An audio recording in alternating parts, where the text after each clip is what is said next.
Kiss చేసేటప్పుడు పిల్లల్ని కొంచెం జాగ్రత్తలు వహించాలి. పేరెంట్స్ చేస్తున్నారు, చెంపపైన, నుదుటిపైన చేస్తున్నారు అనంటే, అది ప్రేమగా వాళ్ళ ప్రేమ చూపించుకోవడానికి చేస్తున్నారని చెప్పి. అది ఎంతవరకు చేయాలి, ఎంత చేయాలి అని చెప్పేది డెఫినెట్‌లీ వాళ్ళకి ఆ బౌండరీ అనేది ఉండాలి. హ్మ్. చాలామంది పేరెంట్స్ స్పెషల్‌గా రిలేటివ్స్ చెంపల పైన పెడతారు గానీ, పేరెంట్స్ నేను చాలా మటుకు అబ్జర్వ్ చేసిందేంటంటే, పిల్లలే కదా అని చెప్పి direct lip to lip kiss పెడతారు. లిప్‌కి అవును. కిస్ హ్మ్. పెడతారు. చాలామంది అదొక ఫ్యాన్సీగా, ట్రెండీగా ఫీల్ అయ్యి చేస్తూ ఉంటారు. ఈ పద్ధతి వల్ల ఏమైతదంటే, మన ఓరల్ మ్యూకోజాలో ఏదైతే బ్యాక్టీరియా ఉంటాయో, ఈజీగా బేబీస్‌కి ట్రాన్స్మిట్ అవ్వడము. మనం ఎలాగైతే నియోనేట్ ఇన్ఫెంట్స్ అని అనుకున్నామో, సో నియోనేట్స్ ఇంకా ఎక్కువ ప్రోన్ ప్రాబ్లమ్స్‌కి. వాళ్ళ ఇమ్యూనిటీ చాలా తక్కువగా ఉంటది.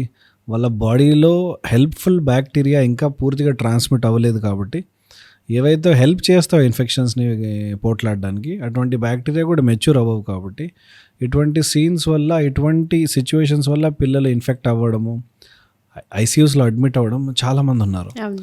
కారణము మనం అడ్మిట్ అయిన తర్వాత కూడా అర్థం చేసుకోలేము. ఇవన్నీ రీసెర్చ్‌తో తెలిసినవేంటంటే, excessive physical contact, specially kissing వల్ల, ఎక్సెసివ్ హ్యాండ్లింగ్ ఆఫ్ రిలేటివ్స్ వల్ల.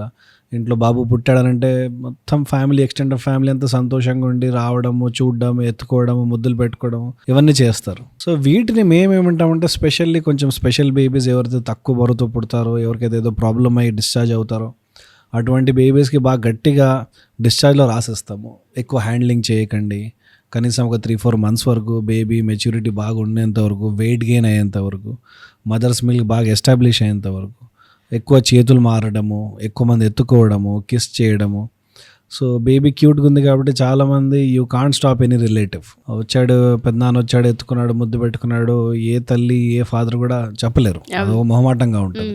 సో ఇది మనం కలిసికట్టుగా as a generation, as population దీన్ని అర్థం చేసుకొని కొన్ని విషయాల్లో ఓకే దిస్ ఈజ్ ఇంపార్టెంట్, ఎంత ప్రేమ వచ్చినా కానీ ప్రేమ వేరేలా చూపించుకొని, ఇప్పుడు నేను ఇలా ఎక్కువ హ్యాండిల్ చేయకుండా, కిస్ చేయకుండా ప్రేమ వేరే విధంగా చూపించచ్చు అన్నట్టు ఇది అర్థం చేసుకుంటే డెఫినెట్లీ బేబీస్కి ఈ ఇన్ఫెక్షన్స్ అయ్యే ప్రాబ్లమ్స్ కూడా సిగ్నిఫికెంట్గా తగ్గుతుంది.